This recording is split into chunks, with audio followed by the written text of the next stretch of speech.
This is A Different Perspective with Kevin Randle. A retired U.S. Lieutenant Colonel, Kevin Randle has been studying UFOs for nearly 50 years. Kevin has investigated some of the most famous UFO cases in the world and has been consulted for dozens of documentaries about UFOs. Considered one of the leading experts into the Roswell UFO crash of 1947, Kevin has written more than 25 books about UFOs, including the recently published Roswell in the 21st Century. Now, here is the host of A Different Perspective, Kevin Randle.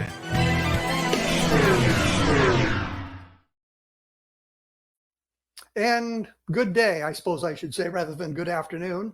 I am, in fact, the host of A Different Perspective, Kevin Randle. I will be speaking momentarily with Robert Powell, learning a little bit about what he's doing and what his latest book is about, which I have a copy of, and have a question for him about it, but we'll get into that later. I just wanted to say a couple of things before I get to Robert. I have been trying to get back into the rhythm with my blog and posting more regularly on that than I have in the last 18 months to 2 years. Most of those issues are pretty much resolved at this point. So I'll do the best I can. I've been looking at an awful lot of the stuff that's coming out of various government agencies and responses to that, like the Arrow nonsense, Dr. Sean Kirkpatrick with his latest report. I was going to say a 64-page report that said there's really nothing to UFOs, but I'm not surprised by him saying that. And Robert had said something, I think in his book, talking about the use of the UAP as opposed to UFO, trying to kind of change the paradigm or change the discussion about it into something of a more scientific nature. And we'll talk about that in just a moment.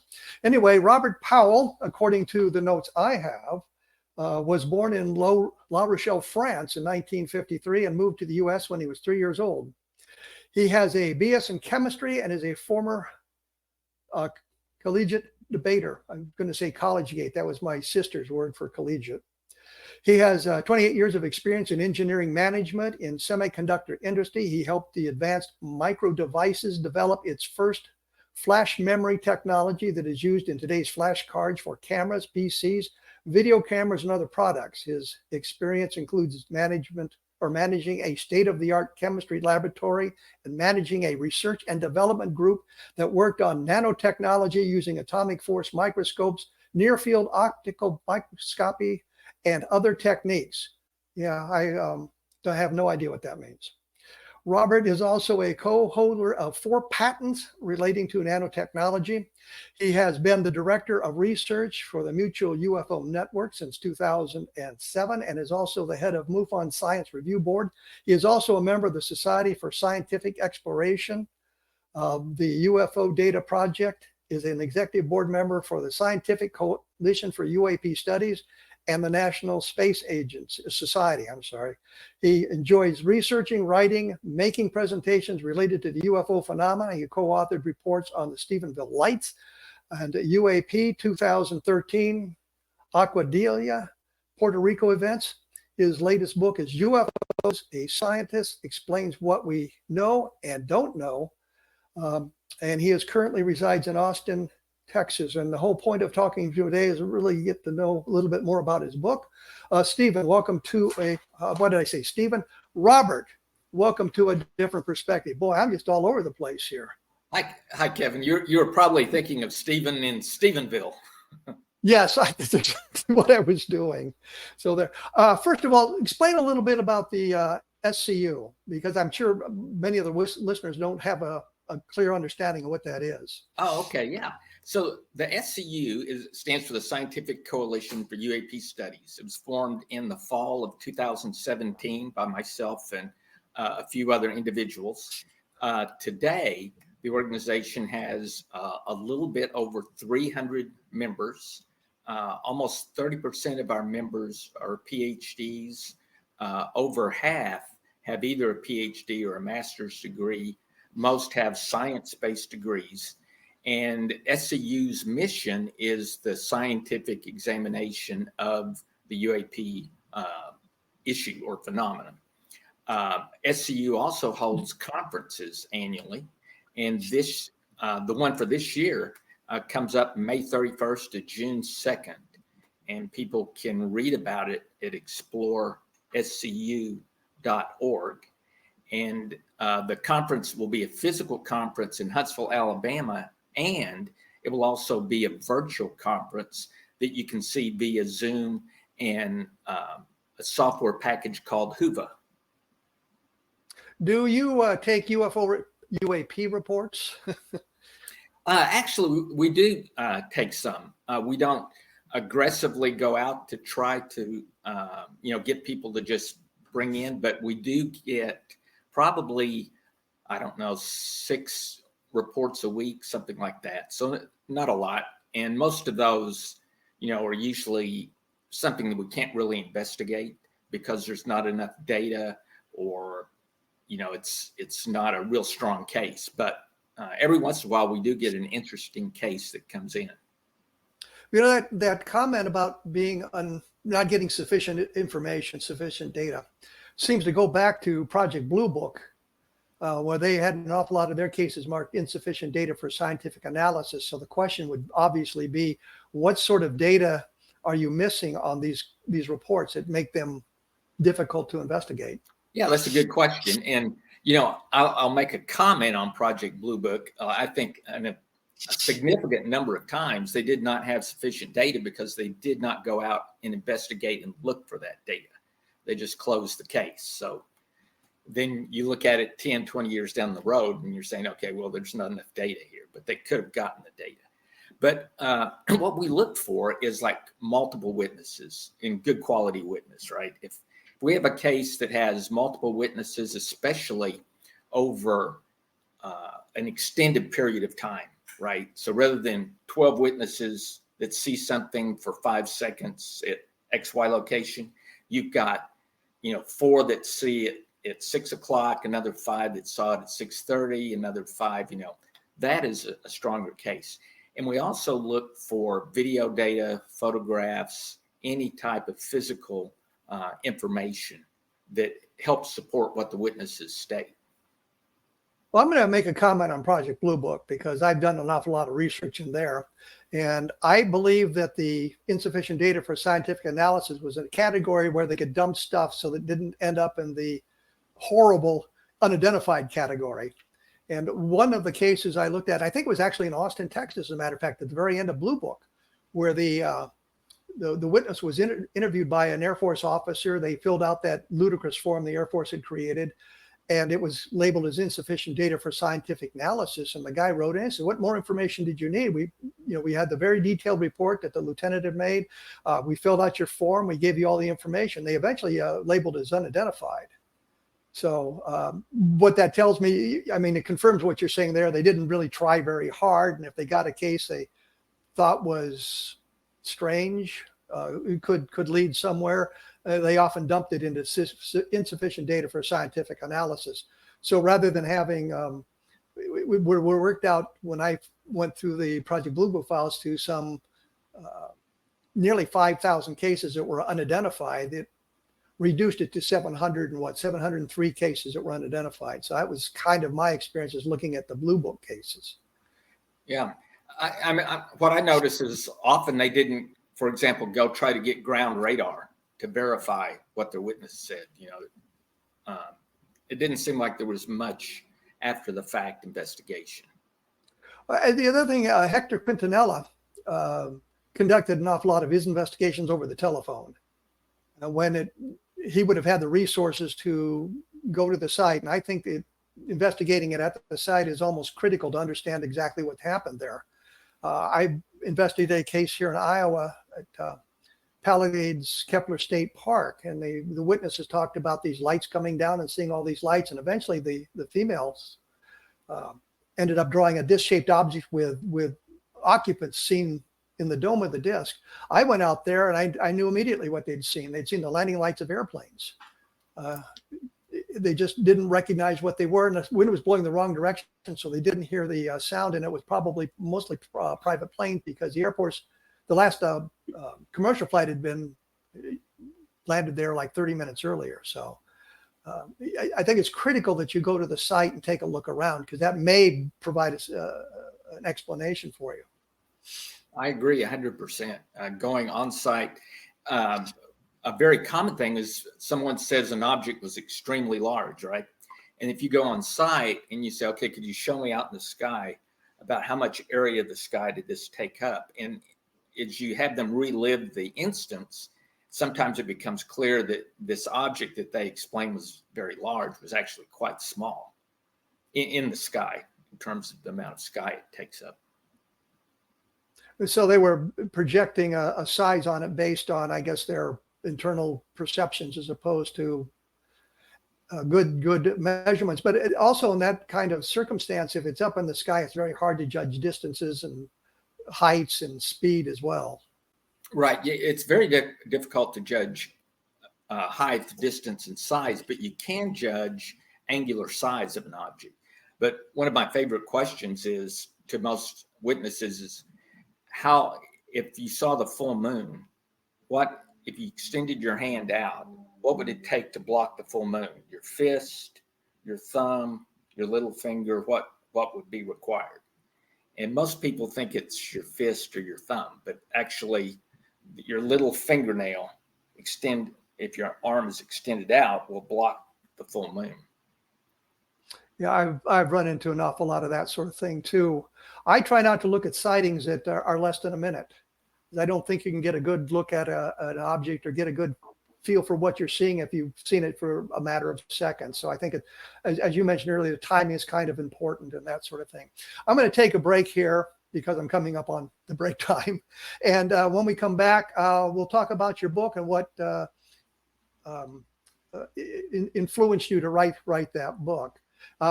For those who are interested, there's a lot of data about UFOs from my perspective at my blog, which is cleverly called A Different Perspective. And you can see that at kevinrandle.blogspot.com. I just put up an analysis of the possible crashes that David Grush would be referring to in his congressional testimony. What I know about the circumstances and UFO crashes and things like that. So it's a speculative piece about what he might have been looking back. So anyway, we'll be back with Robert Powell, not Stephen Powell, Robert Powell, in just a moment. So please stick around.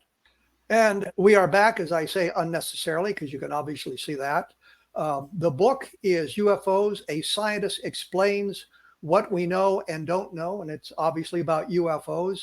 I'm interested in the reason you wanted to write this book and how it differs from the literally thousands of other UFO books that have been published in the past 70 years. So maybe the difference in this is I wrote the book because I wanted to give to the public the 17 years I've spent on the UFO subject. And those 17 years amounted to almost, I would estimate, 20 hours a week, Kevin. I was able to retire early in 2006, and this is what I've done just constantly. And I wrote it so that it was readable to the average person who was not steeped in the UFO subject, right? So someone who wasn't very familiar with it, but could still understand the basic points that I'm bringing up. And the two conclusions that I've drawn in having studied this subject for 17 years. One is that UFOs are a physical object that exists. And two, they are intelligently controlled. And all indications are whatever controls them is much more advanced than we are. Well, I would say they're much more advanced than we are based on the observed performances of them and very little else. So right. That kind of gives that away.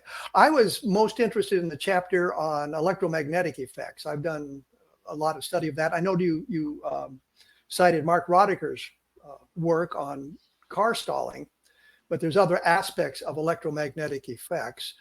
What disappointed me there was you, A, didn't call me about the Levelland case, and B, I think, I know from studying that case in depth that the sheriff said there were literally hundreds of witnesses to the UFO. Not all of them had their cars stalled and that sort of thing, but it was an interesting thing that took place over 2 or 3 hours near Levelland, Texas. And for those of you who are not familiar with Texas, that would be near Lubbock. And even if you live in Texas, you may not know where it is. But it was a long, involved process. There was a sighting up in, not Austin, Amarillo, hours before things happened in Level Land, where the close approach of the UFO actually burned out the car's battery. And I didn't see that mentioned in the book. But what do you make of the whole electromagnetic effect part of the UFO phenomenon? Well, I think the leveling case is actually one of the best cases. I didn't go into the detail you're referring to, or that, there was also cases in New Mexico that happened within 24 hours of that. There was just a huge number of cases, because I wrote the book more for the average American who would want to know that leveling occurred, but probably not the detail that I could have gone into, because you could write probably 100 pages just on leveling if you really wanted to get into that case.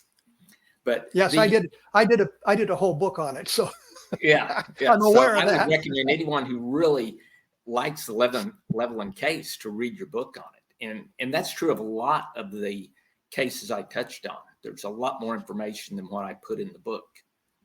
Well, I had noticed that there were just snippets of information, gave you kind of the basics, and I guess you sort of expected if the reader was interested, they would search out additional information on their own. Right.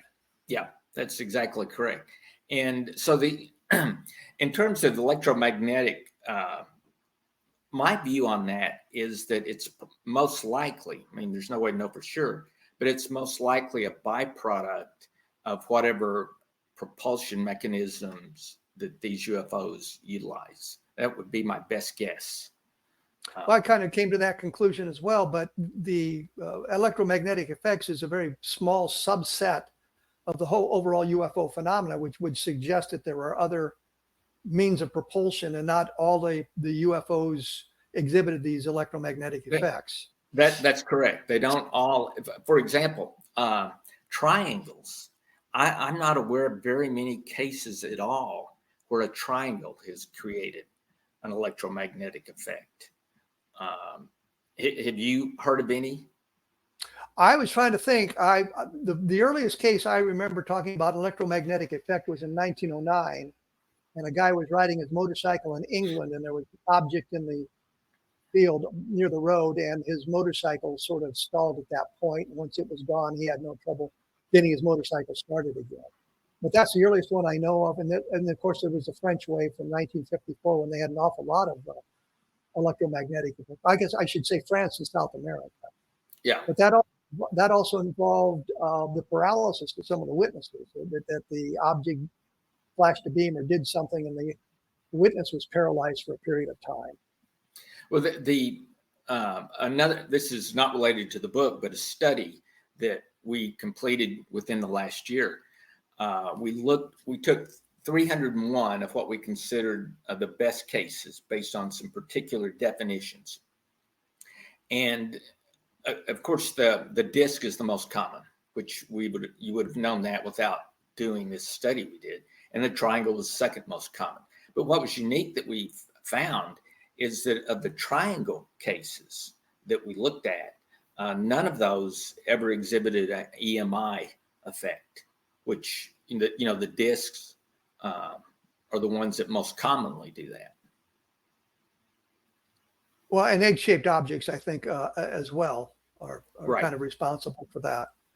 But the thing that intrigues me is this is the craft interacting with the environment, and there would be ways to investigate that after the fact.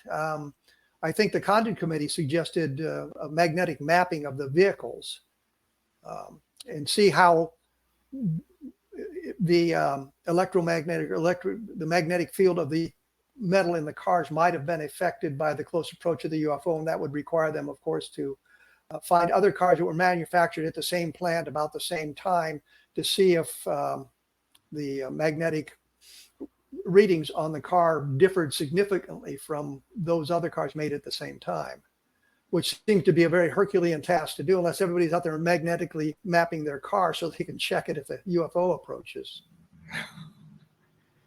There was actually a case about 15 years ago in New York that was attempted, but it didn't happen, unfortunately. The other thing that I've heard about, the other electromagnetic effect, and it's like 4 cases I know of where the car changed colors, the paint changed colors after the close approach of the UFO. And in one case, the guy drove home after the sighting, and his wife wanted to know if he'd bought a new car because it was a different color. Did you find or read about any of those, or that probably wouldn't have made your list of the 300 cases? Yeah, I'm not aware of those, but I would think if something like that happened, it would almost seem like there was some heat involved to do something like that.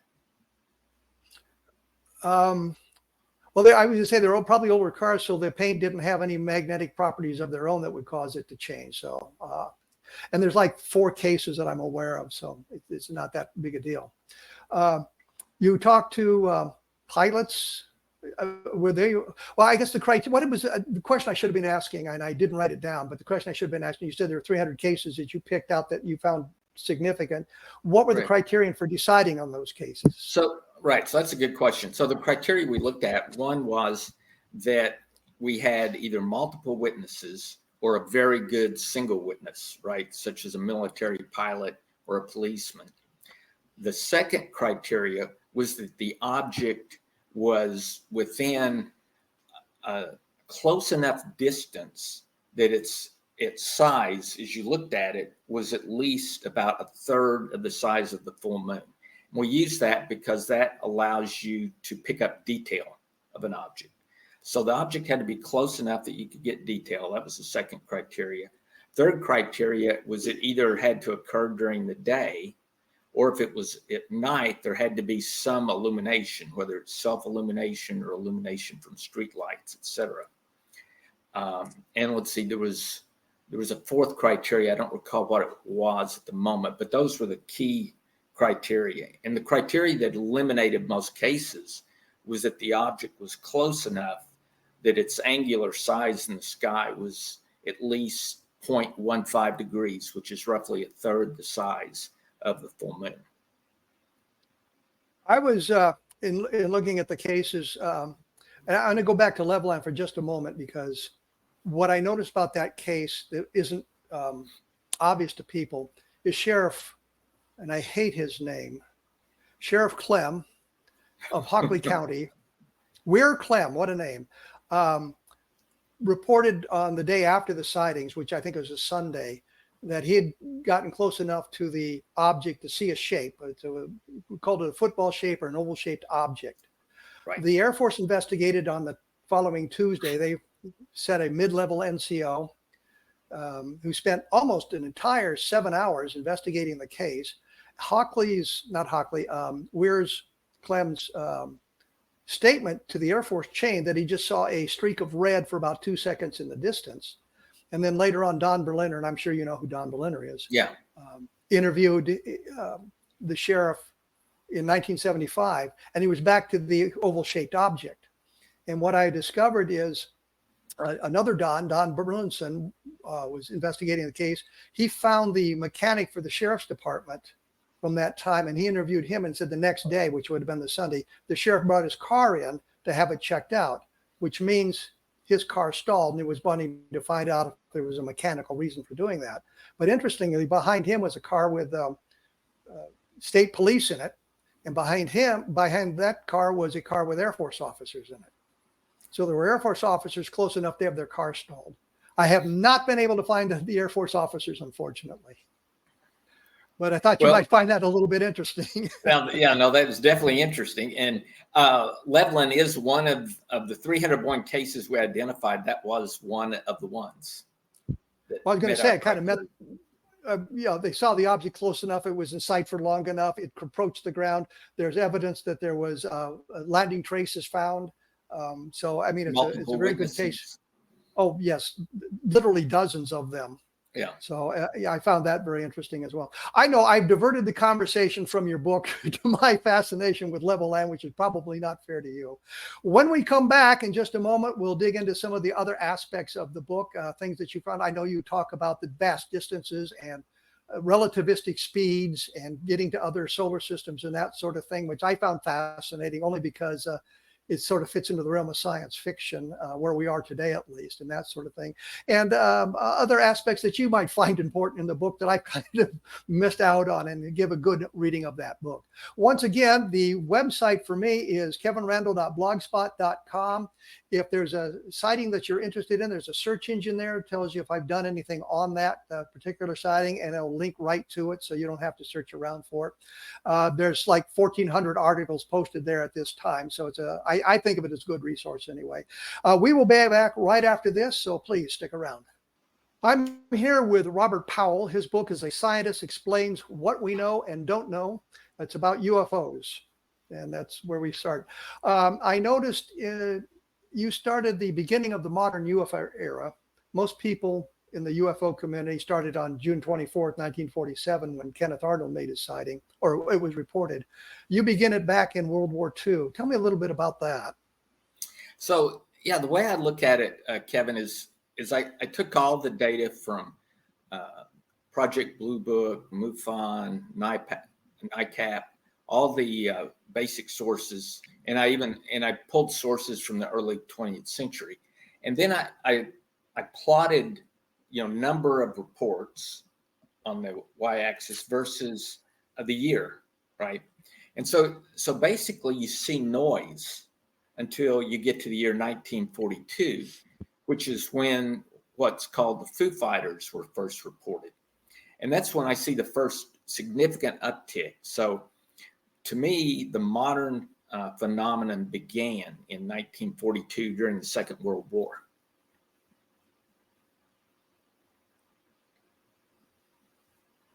Did you discount the great airship sightings from 1897?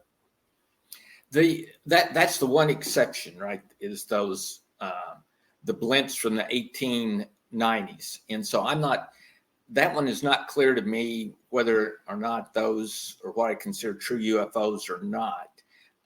So if you go clear back into the 1800s, right, you see that one blimp during those few years, and then it basically is noise going all the way across until you get to 1942. So if those were true UFOs, then for approximately 45 years, there was nothing to speak of. So you start with the Foo Fighters, and those were objects seen by Allied, all the airmen during World War II. There were sightings on the ground. Most of them were, I guess, glowing balls of fire or orbs or things like that, but a few of them were disc-shaped objects. Right. Did you look at those reports carefully and separate the blobs of fire from the discs and that, like that? Right. There were reports of disc-shaped objects. So the Foo Fighters weren't just blobs of plasma that occurred. But for the purpose, and I'm sure you looked at Keith Chester's book.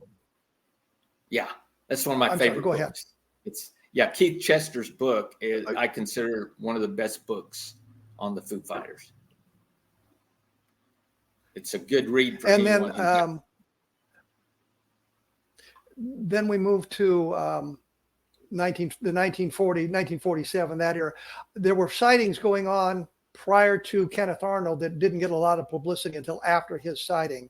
Were you able to distinguish anything there that was very exciting that might have triggered it had they got the press interested in it?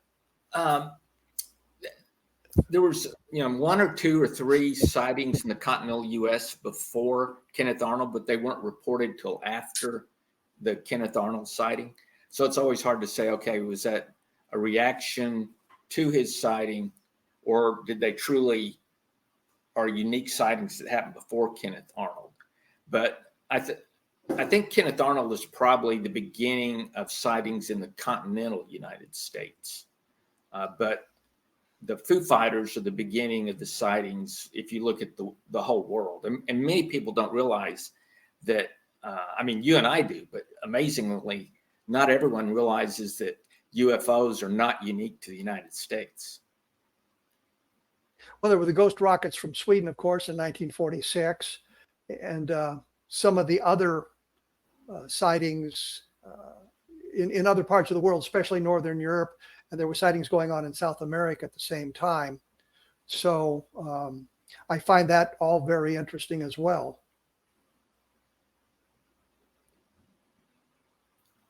Yeah, those in the 1954 sightings, right, in France, in Italy, there were they had a large flap of sightings that did not occur in the United States, that were unique kind of to Europe. And, that always makes you wonder why the flap in Europe, that was unique. But that's probably one of the most interesting sightings during the European eras.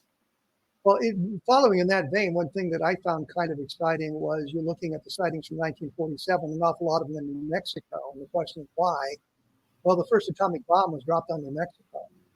And then after the war ended, an awful lot of rocket research was going on in New Mexico. And if you're an alien race visiting Earth, two things that are probably going to frighten you is atomic energy and the ability of us to get off of the Earth. So I think that kind of explains why there would have been a focus in the desert Southwest at that time. You mentioned in the book, you talk about change in attitudes. I know that for the longest time it was if you saw a UFO, you were probably drunk or you weren't too bright or you were deluded in some fashion. But you talk about a change in attitude. What kind of sparked that change in attitude, do you think? So I think there were two basic things that changed the attitude, right?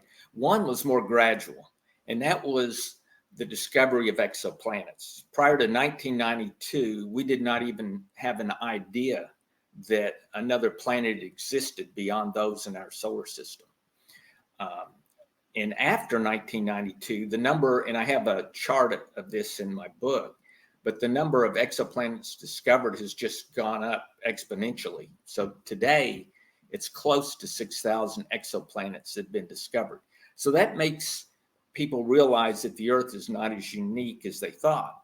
So that was one thing that happened. The second thing was more specific in time, and that was the December 16th, 2017 article in the New York Times, which was related to the USS Nimitz, USS Princeton, and two F-18s that encountered a tic-tac shaped object in the Pacific, off the Pacific coast of the United States, about 70 miles southwest of San Diego.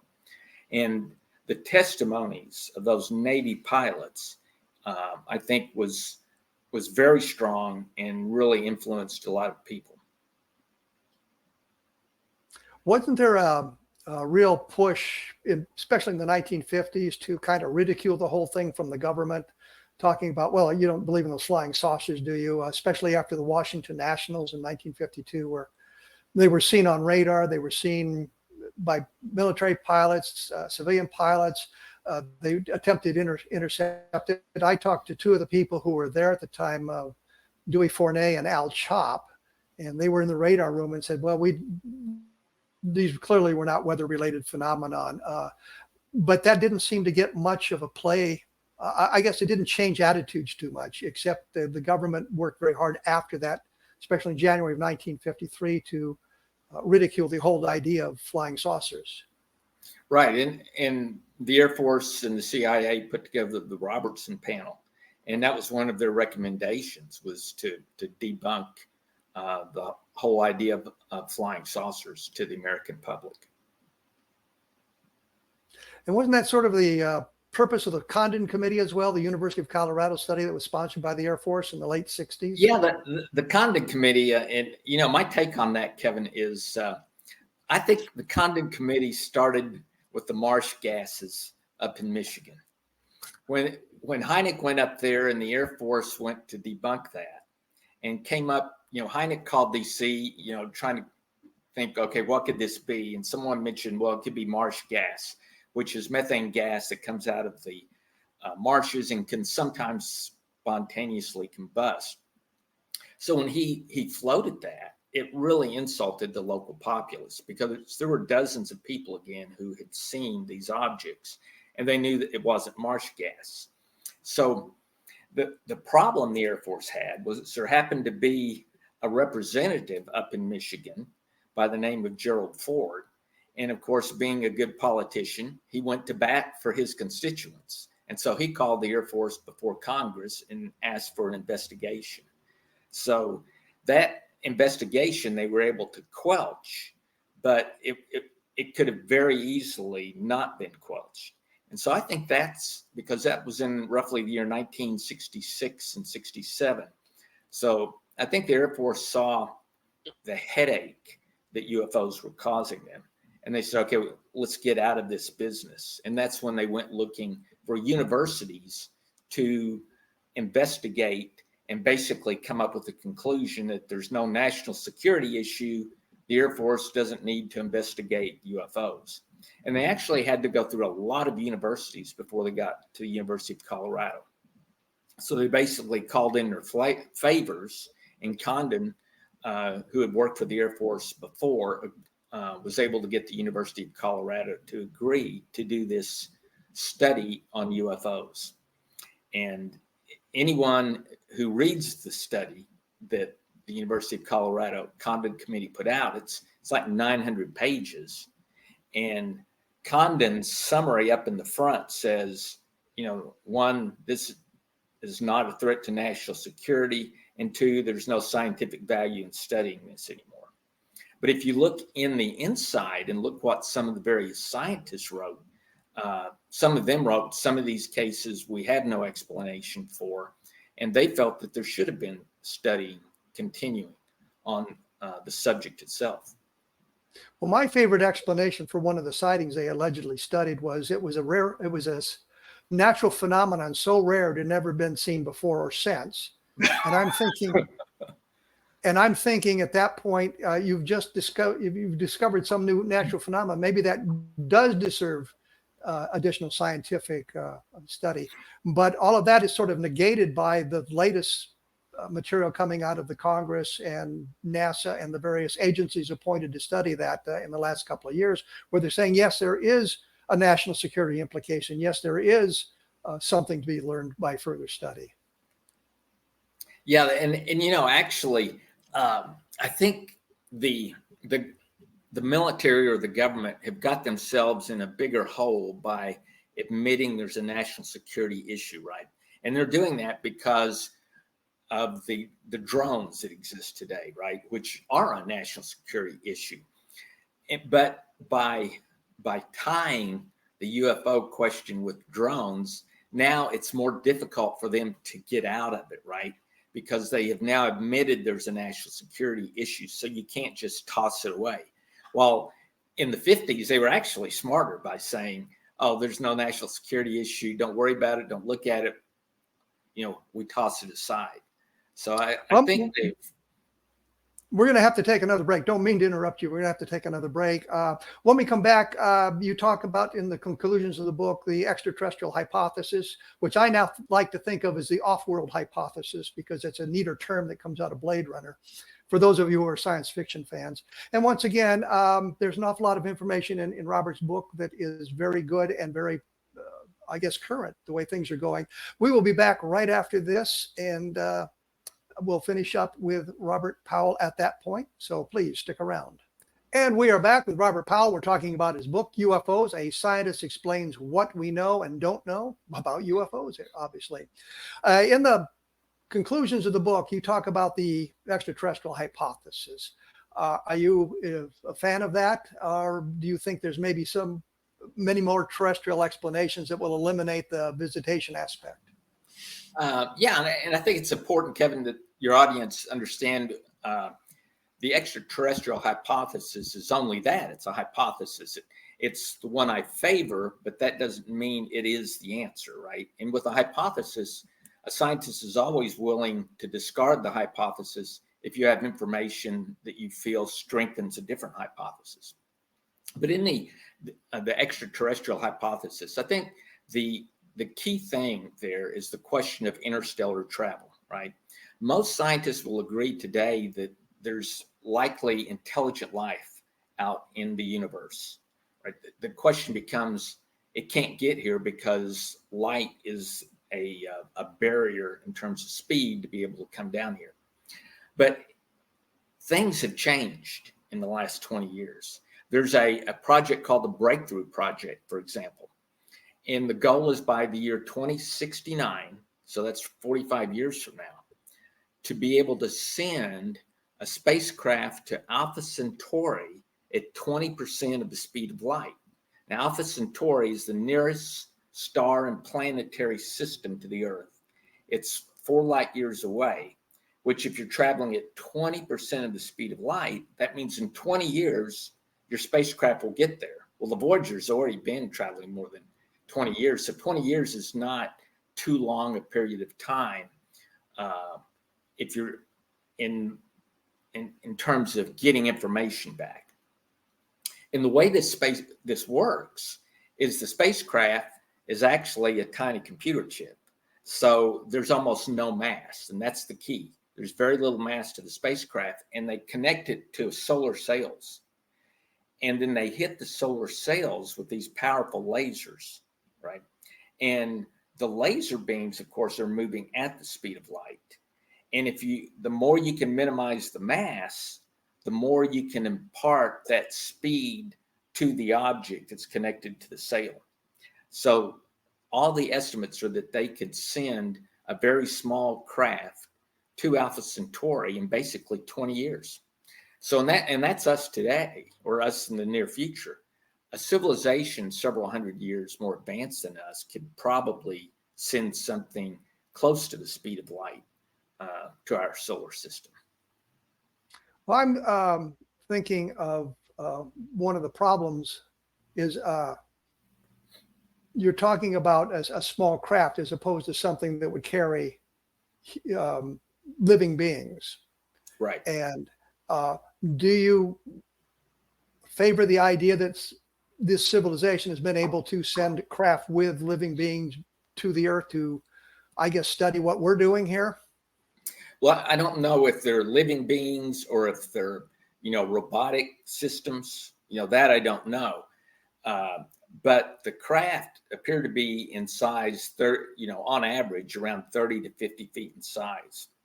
So that's much larger than anything we could send out into interstellar space. But a civilization much more advanced than us may have figured out how to do that.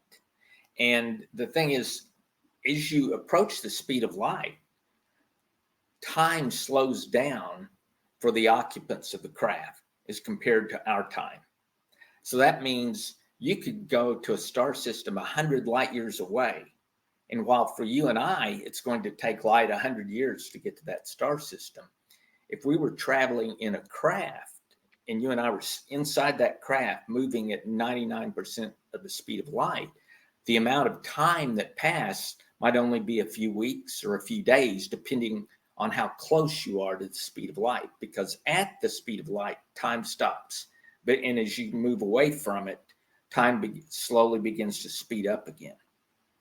Well, the only problem I see with that, which is the basis of a number of good science fiction stories, is they've launched a probe going close to the speed of light to some star system.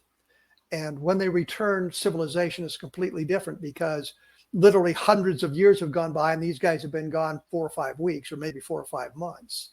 So they do have to integrate back into the society. There was another great story where they had launched probes that would take moving not quite at the speed of light, much slower at the speed of light. But when they arrive at their destination, the humans are already there because they've now cracked the system and they can get across space a lot faster, which is kind of interesting. Yeah, there's another, Kevin Knuth came up with an interesting story on that also, which is kind of a science fiction, which is imagine a nomadic civilization, right? And they don't even live anymore on their world. And so what they do is they traverse the entire galaxy and they say, okay, in 6 months, we'll meet you over at this point, right? So meanwhile, they just travel all over the place, right? And time is slowed for them. But 6 months of their time later, they all meet together at different points and communicate, talk, then go off onto their next journey. Well, you also talked about us sending a very small probe to Alpha Centauri. I'm sure you've talked to Avi Loeb about some of this. I haven't talked to Avi personally, but I think Avi is on that project. It's called the Breakthrough Project, and NASA's even signed up to be part of it. Well, he's got the Galileo project, which I Right. guess involves searching for other objects. He suggested there was a object that passed through the solar system several years ago that had been traveling for literally hundreds of thousands of years, and kind of postulating the civilization was sending these things out, saying, "Here we are," but there was no biological or um, entities aboard the craft, and I just thought that was kind of an interesting proposition. Yeah, I don't, whether or not Avi's right about that or not, I don't know. Um, but it's possible, right? But my understanding of what he's proposing is it's not necessarily a craft that had a purpose, right? It could have been interstellar garbage that was just moving from one across, interstellar space and went through ours. What he knows for certain is that the object did not come from our solar system. It came from outside our solar system. Which is unique by itself. Right. It's the only time we know of an object that came from outside the solar system and traversed it, whether it was natural or some kind of an artificial craft. I did want to say one thing about the timing here, and I've lost it, proving that my brain is slowly melting, which is a horrible thing to have happen. Oh yes. The probe that we have sent out that has now left the solar system so many long years ago is traveling nowhere near the speed of light. So I want people to understand this is not part of the idea. It's going at 20% of the speed of light and get there in 20 years. It's maybe 80,000 years before it gets anywhere. You're absolutely right. Voyager is moving at, something like 40,000 miles an hour or less. It will take tens of thousands of years to get anywhere. Yeah, I just wanted to make that clear for the audience in case they misunderstood exactly what we were talking about there. Well, when was there anything you found in the book when you were writing the book? Anything that you found that really surprised you? That surprised me. Not really, because I'm writing about what my experience and what I've learned from. I've probably interviewed hundreds of people in person, and I've read like yourself, I've read thousands of UFO reports. So I really was trying to convey to the individual who has not studied the UFO subject why it's important, and some basic information that will allow them to perhaps get curious enough to study more about the subject. Well, I know in my research, I sometimes stumble on nuggets, and one of those would be, again, going back to Levelland, that there were Air Force officers following the sheriff when he went out and saw the object. That I'd never seen that reported before. Oh, yeah. Okay, Kevin. Yeah, there's a nugget I was aware of that I put in the book, and that is that you're familiar, right, with the gimbal and the go fast videos. Yes. So I talked to a military officer and he convinced me there are 3 other videos besides those 2 that exist. And in one of those videos, there is an object on video approaching the F-18, like a collision is about to happen. And then the guy in the F-18 happens to lock his dummy missile to his radar. And it's as if the object detected that. And of course, maybe it doesn't know if it's a dummy missile. And the object immediately just makes a right hand turn and just zips off the screen. But the reason I know that those videos exist is because the officer told me about Go Fast before Go Fast was ever released. So I knew that he had seen the videos. There's one of those surprising nuggets that we look for when we're doing our research. You have to go through an awful lot of material to get to that point. Oh yeah, you're right. I spent hours and hours and hours in archives going through files looking for that little nugget. And like I said, one of the nuggets I found was that there were probably Air Force officers whose cars were stalled in the Levelland sightings. We're out of time here. I hate to say that, but we're out of time here. The book is UFOs, A Scientist Explains What We Know and Don't Know. Robert, I thank you for your time. I appreciate the conversation. I hope it wasn't too boring for you. No, I enjoyed it. Thanks a lot, Kevin. It was good talking to you again. Yeah, it's always good talking with you as well. And I'll be in communication about some other things in the near future. All right, So sounds good. You have a good day. Thank you so much. Thanks. You too. Bye-bye. Bye. So anyway, that wraps it up for this show, more or less. I will be back next week. I will be talking to Stephen Bassett about a number of things, including the disclosure projects and how things are escalating in that arena, I suppose. For those of you who don't know, I also write books, and I've been accused of falsifying UFO reports because I write fiction books. The Vietnam Ground Zero series, which has just been re-released. You can take a look at those books, loosely based on some of my activities or experiences in Vietnam. Some of it is just observations and working with people like that. Done a number of UFO books. The latest on Roswell is Understanding Roswell, that delves in a strange way, I suppose, into the people who were involved there, the critical people on that object. And also Roswell in the 21st Century, what looks at a little bit about that. And the latest UFO book that came out is 1973, which deals with the sightings from that time. And it was inspired by Calvin Parker, who has been on the show a couple of times. I will be back next week, as I say, with Stephen Bassett. So I'll see you then. Thank you for tuning in.